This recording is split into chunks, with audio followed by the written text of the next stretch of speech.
El pasaje bíblico de hoy, Gálatas capítulo 5, versículo 19 al 21.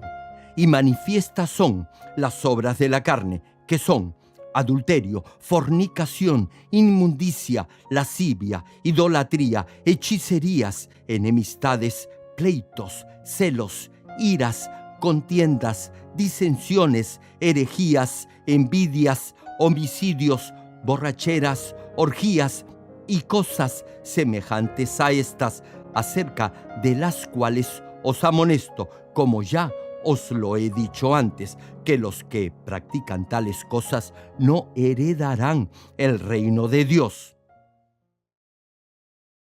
Amados hermanos en Cristo y estimado público, hoy continuaremos hablando de las obras de la carne. El pasaje bíblico de hoy nos dice que los que cometen tales obras no heredarán el reino de Dios, es decir, no serán salvos. Únicamente por fe en el sacrificio expiatorio de nuestro Señor Jesucristo accedemos a la salvación. Por eso, aun si afirma que cree en Dios y en el Señor, pero continúa practicando las obras de la carne, eso mostrará que no tiene fe y, por ende, no será salvo. Si en verdad cree que el Señor murió en la cruz por sus pecados, no continuará pecando. Si bien no podrá despojarse de todo pecado en forma inmediata, si realmente tiene fe en el Señor, definitivamente se esforzará por hacerlo lo más rápidamente posible. Espero que, a través de este mensaje, logre desechar toda obra de la carne y extirpe de su corazón toda raíz de maldad. Es mi deseo que lleguen a ser hijos puros y santos de Dios, para que así vivan una vida bendecida y reciban todo lo que pidan. Hermanos y hermanas en Cristo, hoy hablaremos de la herejía, la envidia, las borracheras y las orgías o la vida desenfrenada. En primer lugar, herejía es un grupo de personas que aparentan ser cristianos, pero que en realidad no lo son. Actualmente, las mayores sectas heréticas son la Iglesia Unida, los Testigos de Jehová, los mormones, que se hacen llamar la Iglesia de Jesucristo de los Santos de los Últimos Días, entre muchas otras. Ahora bien, es muy importante conocer de esos grupos disidentes del cristianismo. Claman creer en Dios e imitan la liturgia de la iglesia cristiana. Por eso, algunos creyentes son engañados. Sin embargo, no importa lo similar de sus doctrinas o formas culticas. De hecho, esas creencias no lo guiarán a la salvación.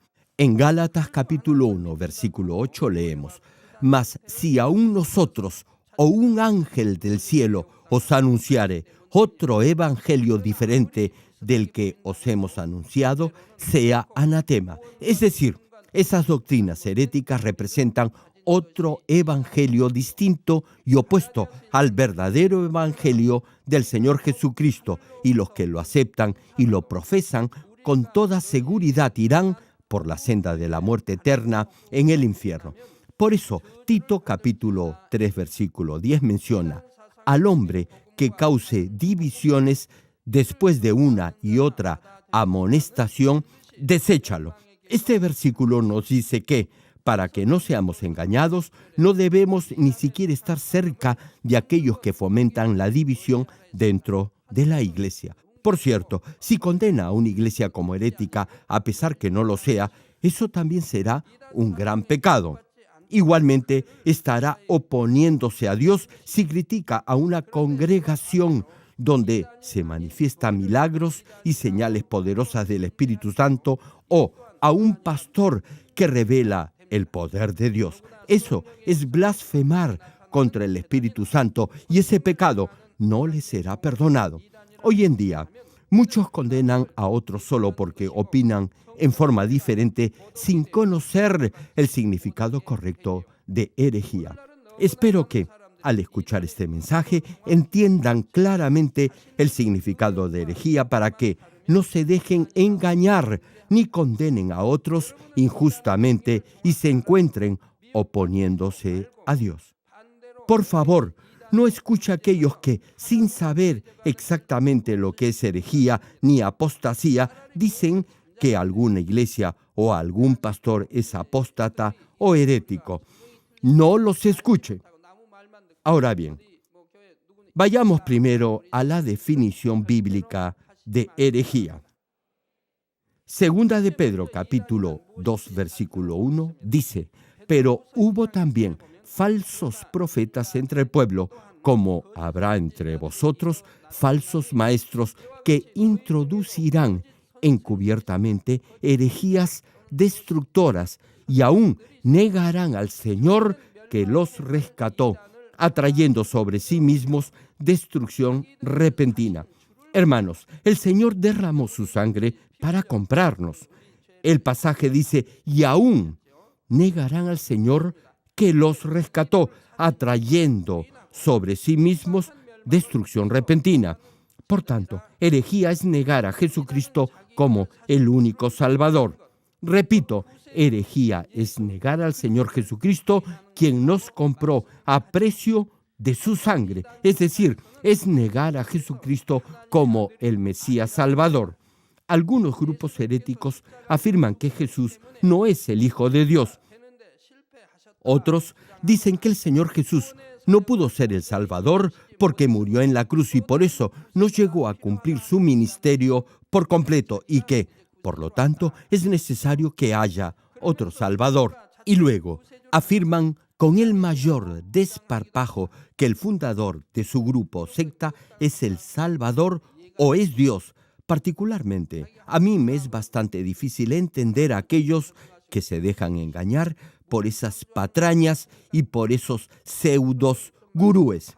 Si alguien afirma que es Dios Todopoderoso, que lo pruebe, que cree algo de la nada.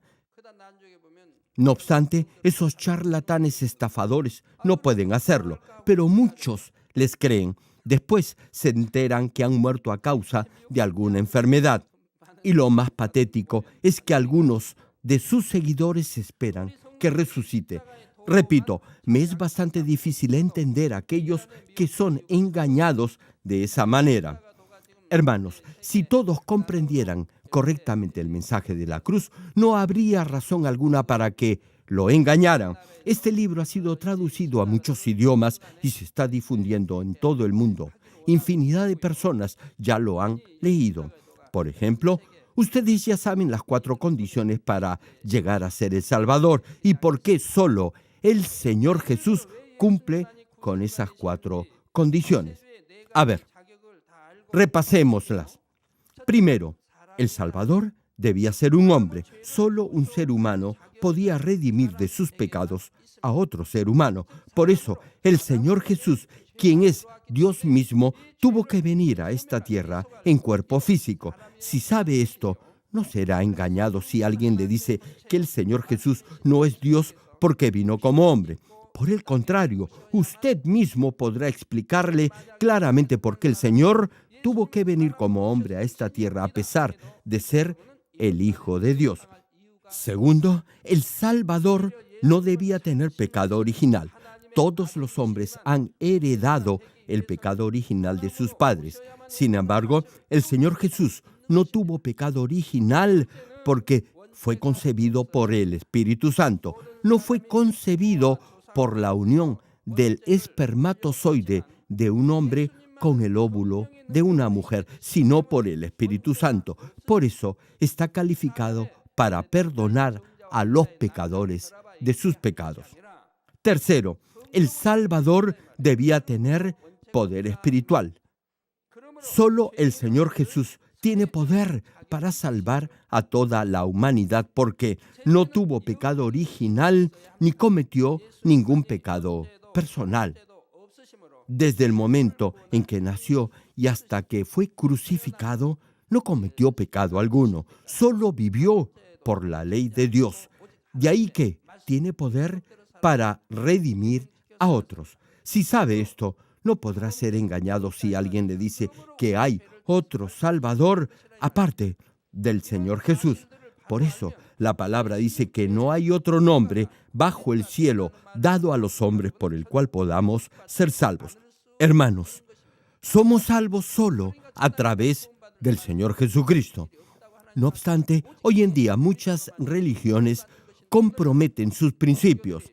Algunos afirman que hay salvación en otra religión. Sin embargo, nunca se deje engañar por esas mentiras. Cuarto, el Salvador debe tener amor. Solo así el Salvador podría soportar el sufrimiento de la cruz y morir por los pecadores. Según la ley espiritual que dicta que la paga del pecado es muerte, todos los pecadores tendrían que morir. No obstante, el Señor Jesús murió en la cruz con amor para pagar el precio por cada uno de nosotros y comprar así nuestras vidas a precio de su preciosa sangre. De esa manera se convirtió en nuestro Salvador. Por eso, al morir y resucitar, cumplió en forma completa la providencia de la salvación. Los que dicen que creen en Dios pero niegan al Señor Jesucristo como Salvador son mentirosos y falsos profetas. Primera de Juan, capítulo 2, versículo 22 al 23 menciona: ¿quién es el mentiroso sino el que niega que Jesús es el Cristo? Es decir, todo aquel que niega a Jesucristo es mentiroso. Este es anticristo, el que niega al Padre y al Hijo. Todo aquel que niega al Hijo tampoco tiene al Padre. El que confiesa al Hijo tiene también al Padre. Y Primera de Juan capítulo 4, versículo 2 al 3 agrega: en esto conoced el Espíritu de Dios. Todo espíritu que confiesa que Jesucristo ha venido en carne es de Dios. Y todo espíritu que no confiesa que Jesucristo ha venido en carne no es de Dios. Y este es el espíritu del anticristo, el cual vosotros habéis oído que viene y que ahora ya está en el mundo. Una pregunta, hermanos. ¿Creen que el unigénito Hijo de Dios, el Señor Jesús, vino a esta tierra en carne? Todo espíritu que lo acepta pertenece a Dios y no al diablo. Si no lo cree, es del anticristo. Si lo acepta, es de Dios. Y todo espíritu que no confiesa que Jesucristo ha venido en carne, no es de Dios. Y ese es el espíritu del anticristo. Ya hemos hablado del anticristo varias veces. Ahora, podrán distinguir correctamente quién es del anticristo. Finaliza el versículo: el cual vosotros habéis oído que viene y que ahora ya está en el mundo. Hermano, si graba estas palabras en su mente, podrá darse cuenta de todo tipo de engaño. Espero que entienda claramente la palabra de verdad y esté despierto por el Espíritu Santo para que pueda discernir todo con la verdad.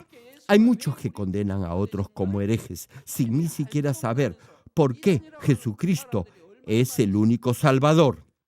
Yo he compartido en diversos países del mundo este mensaje, porque solo el Señor Jesús es nuestro Salvador, y muchos pastores han quedado totalmente asombrados. Se preguntan por qué no habían entendido antes esta revelación, a pesar que está en la Biblia, y afirman que este es el verdadero evangelio, la palabra pura de Dios. Sin embargo, otros juzgan. No obstante, cuando predico estos mensajes, muchos abren su entendimiento, se arrepienten y se convierten al cristianismo, y muchos pastores lloran de emoción. Si tiene este conocimiento, no será engañado por enseñanzas heréticas y no se desviará a derecha ni a izquierda por ninguna circunstancia. A continuación, hablemos de la envidia. La envidia es actuar con maldad hacia otro por desear algo que no se posee. Cuando hablo de inmoralidad o desenfreno, digo que la mayoría de esos deseos impuros se originan cuando se incentiva el sentimiento corrosivo de la envidia. Hay muchos ejemplos de esto en la historia de Corea. Por ejemplo, Las mujeres en el palacio del rey tenían celos de la reina y de las concubinas. Por eso maltrataban a los príncipes recién nacidos, conspiraban contra la reina y contra otras concubinas, etcétera. Incluso llegaron a usar conjuros y brujerías. Esparcieron calumnias y rumores de otras damas en palacio que odiaban. Este tipo de cosas sucedieron en esa época. Si un ministro destacaba y recibía el favor del rey, pronto era objeto de celos. Otros funcionarios de palacio tramaban intrigas a fin de hacerlo renunciar o matarlo. Sea que fueran ministros o tuvieran otro cargo, la mayoría eran exiliados o ejecutados. Solo después de algún tiempo se descubría su inocencia y que habían sido injustamente acusados. Esto ha sucedido y actualmente, tristemente, sucede en todo el mundo. Incluso en los primeros años de la historia de Corea, desde la dinastía Chosun hasta el último rey, ha habido envidia y celos entre las mujeres en palacio. Que yo sepa, no ha habido un solo rey que no tuviera problemas debido a las mujeres de palacio. Incluso se dieron conflictos entre la madre del rey y su esposa, es decir, entre la suegra y la nuera. Hubo un caso muy conocido, solo porque accidentalmente la reina le rasguñó con su uña el rostro al rey, fue expulsada del palacio y finalmente fue sentenciada a muerte por una falsa acusación. Por eso su hijo se convirtió en un tirano y mató a mucha gente. En la historia de China hubo un terrible suceso provocado por la envidia. Resulta que el emperador amaba más a su concubina y a su hijo que a la reina y al príncipe heredero. Por eso, la reina incubó celos y maldad en su mente y corazón. Esperó a que el emperador muriera para vengarse de la concubina y de su hijo. Cuando el emperador finalmente murió y su hijo se convirtió en emperador, la reina arrestó a la concubina, le cortó las extremidades y la lengua. Pero no la mató porque en su pervertido sentido de venganza quería ser aún más cruel. Dejó que la concubina viviera y la arrojó a un chiquero o porqueriza. La trató como un cerdo, alimentándola solo lo suficiente para que pudiera sobrevivir. Luego se la mostró con mucho orgullo a su hijo, el nuevo emperador. Sin embargo, el emperador estaba tan sorprendido y triste que trató por todos los medios de salvar a su medio hermano, el hijo de la concubina. Hizo que todo el tiempo estuviera a su lado, incluso cuando cenaba o dormía. No obstante, la reina siempre buscaba una oportunidad para acabar con el hijo de la concubina y cuando el emperador se ausentó por un corto tiempo, mató al hijo de la concubina. Para aquellos que tienen una buena conciencia, esos hechos y actos son detestables y hasta repulsivos. Sin embargo, si tiene envidia, podrá hacer cosas que ni siquiera harían los animales. El problema es que este tipo de envidia proviene de la misma raíz que los celos. Hermano, si tiene la mínima huella de celos y envidia, le pido ahora mismo que de inmediato se despoje por completo de ese lastre. A continuación, veamos la embriaguez. Si alguien se emborracha, no podrá controlarse y no se dará cuenta de lo que hace. No tendrá dominio propio, sino que dará rienda suelta a su naturaleza pecaminosa. Hará cosas extrañas, gritará o se peleará. Orinará en la calle sin importar si hay mujeres alrededor. Dormirá en cualquier lugar, en los bancos de los parques, en cualquier banca que encuentre, en fin. A veces dirá y hará cosas que luego se avergonzará de haberlas dicho o hecho. Como estará ebrio, discutirá y se peleará con otros y tendrá malos pensamientos y malos sentimientos.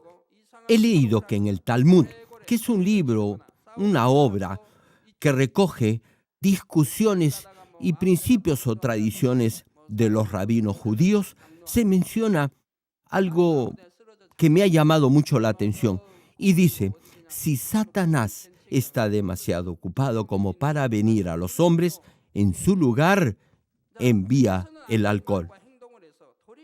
Hermanos, como saben, en Israel el agua es muy escasa.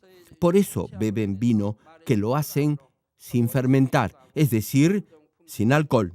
No es para emborracharse, sino que lo hacen como bebida para calmar la sed. Y esto sucede en otros países. Un claro ejemplo es Alemania. En Alemania el agua tiene principalmente compuestos de calcio, por lo que no es recomendable beberla. Por eso, la cerveza es muy famosa en Alemania. Y no solo en esa nación, sino a nivel mundial. Y en Alemania la beben en lugar del agua. No es para emborracharse, sino, repito, para calmar la sed. Como decía, para los israelitas, el jugo de la uva o de la vid era como tomar agua. El pueblo de Israel bebía vino, pero eso no significaba que Dios les permitía emborracharse.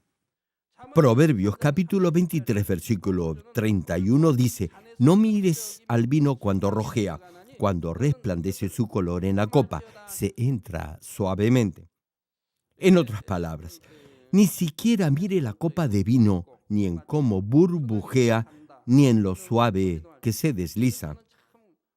Yo, por mi parte, aborrezco el licor. Bueno, la pequeña copa con el jugo de la uva que se distribuye en la cena del Señor, la acepto con agrado y reverencia.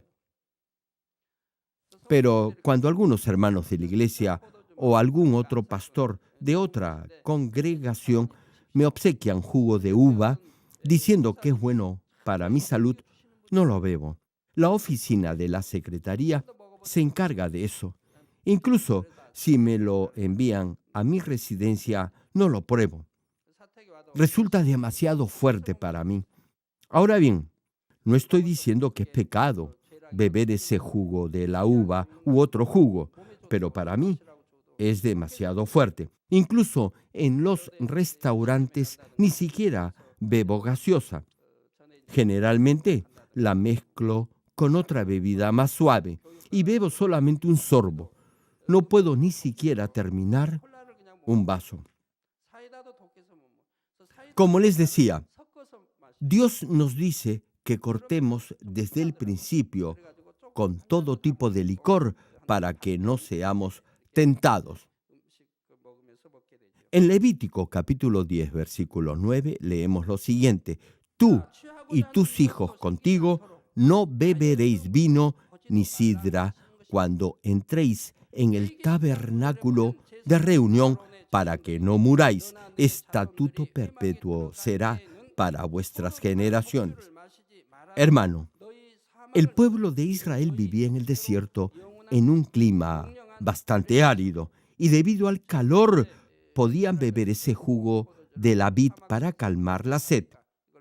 Sin embargo, cuando entraban en el tabernáculo les estaba prohibido porque de otra manera morían. Dios era y actualmente es muy estricto al respecto. Ese es un estatuto para siempre, por generaciones. Además, en Números capítulo 6 o en Proverbios, el capítulo 31, versículo 4, Dios prohíbe estrictamente a los reyes, gobernantes o sacerdotes beber vino o sidra. Aquellos que tienen buena conciencia se darán cuenta que no es correcto emborracharse. Incluso los no cristianos no se embriagan por respeto a los demás y menos aún si tienen una reunión con alguien de mayor jerarquía o rango. Entonces, ¿cuánto más nosotros, hermanos, como hijos de Dios, debemos cuidar nuestro comportamiento ante Dios y ante los hombres. Debemos vivir como verdaderos hijos de Dios. Además, el Espíritu Santo mora en nuestro corazón y somos templo del mismo Espíritu Santo. Por eso, si acepta al Señor Jesucristo como su Salvador y recibe el Espíritu Santo, sentirá en su corazón y conciencia que no es correcto emborracharse. Antes de aceptar al Señor Jesucristo, pasaba mis días bebiendo. Finalmente, me volví alcohólico. Muchos dicen que pueden dejar de beber, pero no pueden dejar de fumar. Sin embargo, yo decía que no podía dejar de beber alcohol, aunque podía dejar cualquier otra cosa.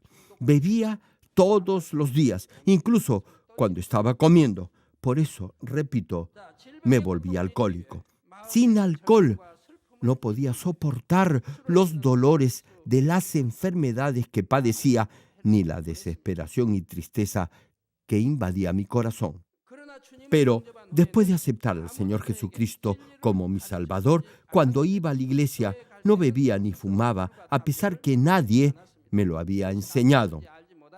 No bebía ni fumaba, incluso sin saber que eso era malo. Sin que alguien me lo dijera, ya sentí en mi conciencia que no podía ir a la iglesia si bebía licor. No bebía ni fumaba durante todo ese día. Solo después de regresar de la iglesia, luego del servicio de la tarde, bebía y fumaba. En esa época no sabía la palabra de Dios. No era cristiano. Bien, volviendo al mensaje, Efesios capítulo 5, versículo 18, menciona: no os embriaguéis con vino, en lo cual hay disolución. Antes bien, sed llenos del Espíritu. Tal cual dice este versículo, espero que siempre esté lleno del vino nuevo del Espíritu Santo y que viva una correcta vida de fe y con fe.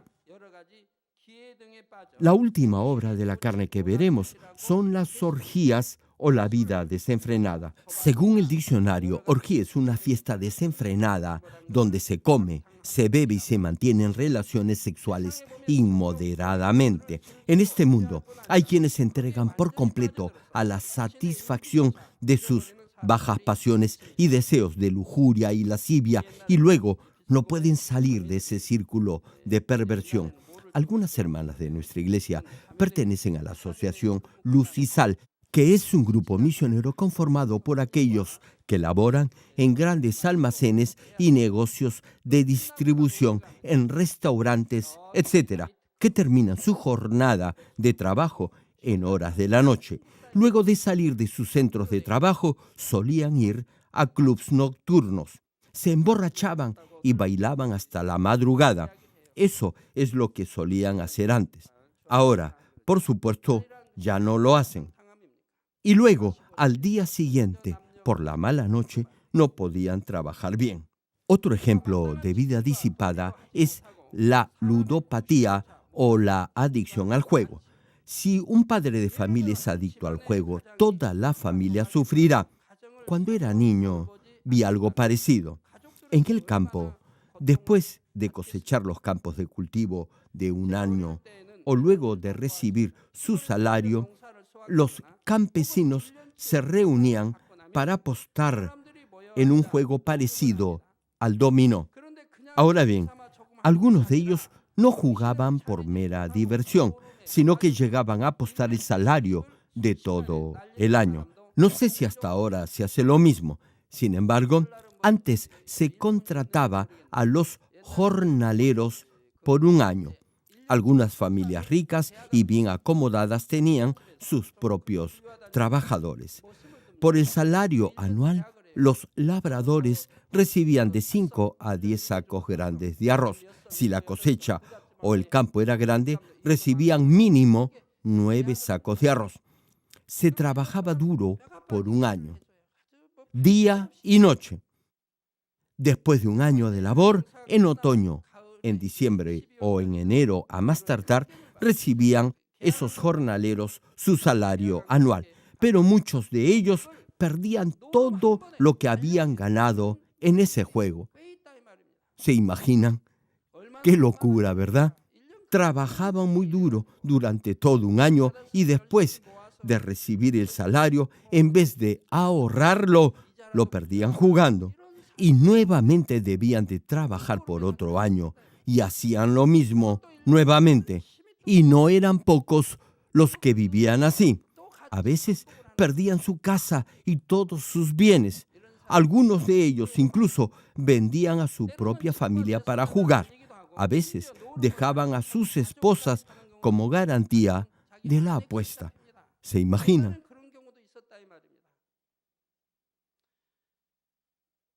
Daban los documentos de propiedad de su casa o de sus campos o arrozales para continuar jugando. Tal era la adicción al juego que algunos de ellos se cortaban los dedos para dejar de apostar y de jugar. No obstante, había quienes no podían dejar ese vicio y llegaban al extremo de cortarse toda la mano. Incluso he escuchado que algunos de ellos todavía jugaban después de eso. Qué difícil debe de ser dejar ese vicio. Pero hoy en día hay quienes se entregan a una vida desenfrenada, dilapidando todo su dinero. Hace poco escuché que una emisora dijo que yo iba a los casinos a jugar. ¡Qué ridículo! Nuestros hermanos ni siquiera tocan las cartas o naipes. ¿Por qué y para qué entonces yo apostaría? ¿Acaso tengo codicia por el dinero? ¿Por qué esas emisoras transmiten mentiras? No entiendo. Hay quienes gastan miles o decenas de miles de dólares en ropa, carteras y accesorios de marca. Los compran con tarjetas de crédito y luego no pueden pagar. Hay algunas parejas casadas que se divorcian porque la esposa gastó demasiado usando su tarjeta de crédito. Como no pueden pagar las facturas, algunos roban y otros se suicidan. Yo siempre les digo que no usen tarjetas de crédito. Si lo hacen, háganlo con criterio y mesura, pero muchos no lo hacen así. Creen que al usar la tarjeta están comprando gratis.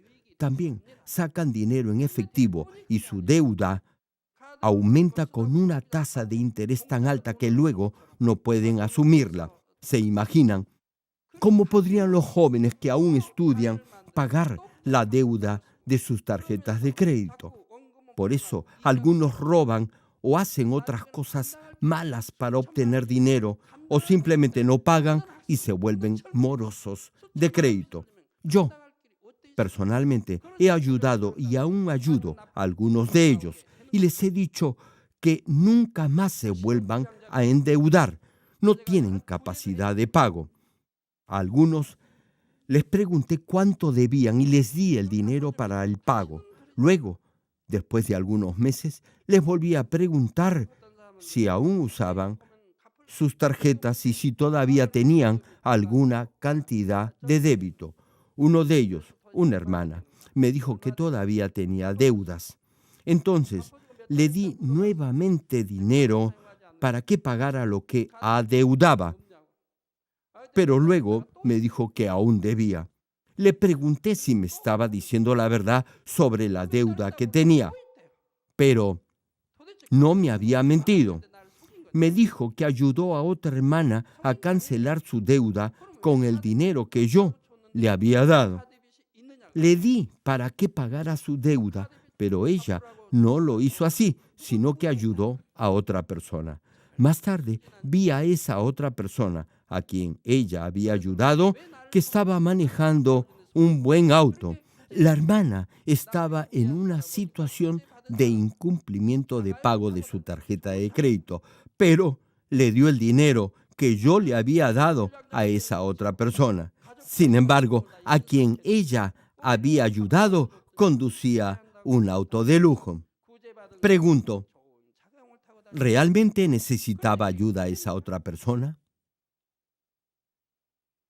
Hay algunos que son así de ingenuos. Bueno, el punto es que he venido ayudando a algunos que no habían podido cubrir sus deudas con las tarjetas de crédito. Hermanos, Nadie debería tener este tipo de dificultades. Algunos pierden toda su fortuna al invertir en el mercado de valores. Incluso piden prestado a otros y pierden todo el dinero. Es muy lamentable. Después, no tienen capacidad para pagar sus deudas. Ni siquiera pueden pagar los intereses.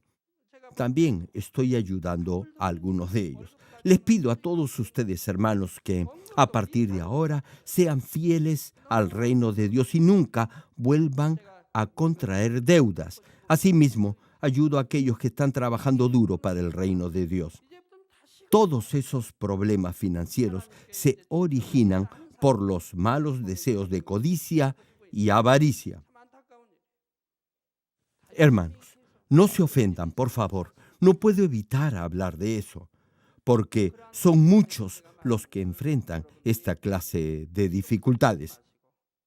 Como no pueden controlar esos malos deseos, muchos son los que atraviesan por este tipo de pruebas.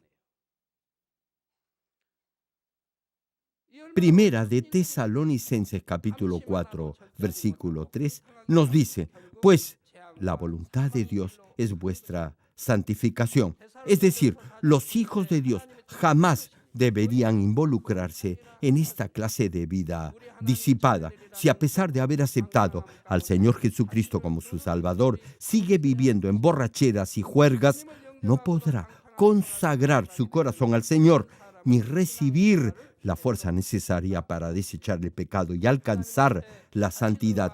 Asistir a los cultos en la iglesia no significa que tiene la fe necesaria para ser salvo. Por cierto, creo que ustedes, verdaderos cristianos que anhelan llegar a la Nueva Jerusalén, no cederán ante la tentación ni se dejarán atraer por la lujuria ni las distracciones de este mundo. Sin embargo, es bueno que se examinen a fin de llegar a ser perfectos. Pregúntense si están siendo realmente fieles en toda la casa de Dios o si están descuidando algún aspecto de su vida cristiana. Vean si están cumpliendo con sus responsabilidades en toda área de su vida. Identifiquen en qué invierten su tiempo o a qué cosa le dedican más tiempo en su vida diaria. En otras palabras, ¿cómo están empleando su tiempo? Si están siendo fieles en toda la casa de Dios, entonces, cuando oren, la gracia y fortaleza de Dios vendrán sobre ustedes. Sentirán que el corazón de Dios está realmente complacido. Hermanos, sean fieles en toda la casa de Dios, en su iglesia, en su hogar, en su centro de trabajo y en cada lugar a donde vaya. Con esto termino. Amados hermanos y hermanas en Cristo, hasta ahora, en estos últimos 5 mensajes hemos hablado de las obras de la carne. Desde luego, hay muchas otras obras de la carne que se mencionan en el pasaje bíblico de hoy, cuando el versículo añade, y cosas semejantes a estas. Si se ha despojado de todo aquello que Dios le pide despojarse, es que está obedeciendo y siguiendo los deseos del Espíritu Santo y por tanto no cometerá ninguna obra de la carne. No pecará de acción y se esforzará por desechar su propia naturaleza pecaminosa. Día a día se santificará cada vez más como hijo santo de un Dios totalmente santo. Hoy hemos visto varios tipos de obras de la carne. Pregunto, ¿podría acaso un hijo de Dios cometer esa clase de pecados? Si cree en Dios, naturalmente lo amará, y si lo ama, naturalmente guardará sus mandamientos. ¿Podría acaso hacer algo que no agrade a Dios? Dios dice que las obras de la carne son evidentes y aquellos que las cometen no heredarán el reino de Dios, sino que irán al fuego eterno en el infierno. Si usted es un nuevo creyente y recién ha aceptado al Señor Jesucristo como su Salvador y aún está en el primer nivel de fe, podrá cometer alguna obra de la carne. Sin embargo, a medida que escuche la palabra de Dios, aprenderá que Dios es su Padre y que por amor nos dio a su único Hijo para ser crucificado por nuestros pecados.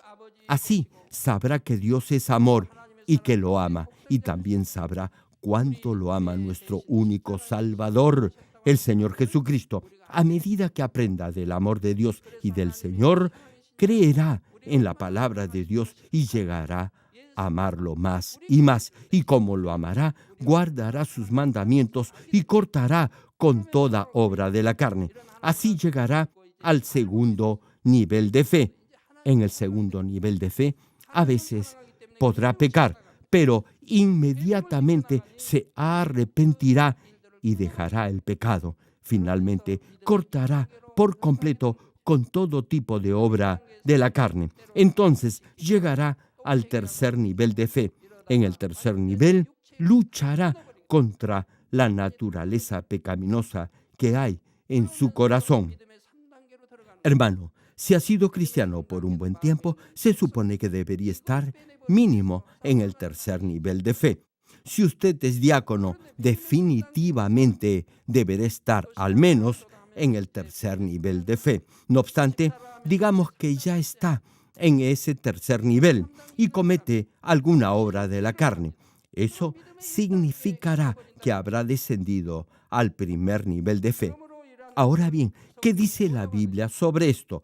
Dice que es crucificar otra vez al Señor Jesucristo. Jamás debe olvidar que el Señor fue crucificado por usted, por sus pecados, y que lo compró con su propia y preciosa sangre. Por eso, Dios lo ha perdonado. Si es consciente de esto, y si después de cortar con todo pecado, comete otra vez las obras de la carne, eso será crucificar al Señor nuevamente y ya no habrá salvación posible. Si conoce la verdad, si sabe lo que es el pecado y la justicia y que habrá un juicio y aún así peca voluntariamente, Dios no le dará el espíritu de arrepentimiento y por eso continuará pecando. Por eso Dios dice que no hay salvación para ellos. Hermanos, las obras de la carne que hemos mencionado en estos últimos mensajes son notorias y evidentes. Incluso los inconversos saben que esos pecados son graves. ¿Cuánto más entonces serán para Dios? Por eso los hijos del Dios vivo que creen en Él nunca deberán cometer esos pecados. No obstante, los nuevos creyentes, a medida que aprendan y entiendan la palabra de Dios, podrán cortar con toda obra de la carne. Si lo hacen, llegarán al segundo nivel de fe, y si se despojan de todo pecado de acción, entonces alcanzarán el tercer nivel de fe.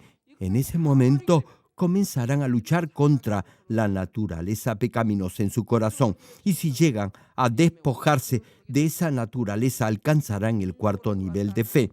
Y si son fieles en toda la casa de Dios, llegarán al quinto nivel de fe. Así podrán entrar a la nueva Jerusalén. Segunda de Corintios capítulo 7, versículo 1 dice: así que, amados, puesto que tenemos tales promesas, limpiémonos de toda contaminación de carne y de espíritu, perfeccionando la santidad en el temor de Dios. Hermano, usted ya tiene acceso a la promesa de la salvación y a la gloria en el Señor.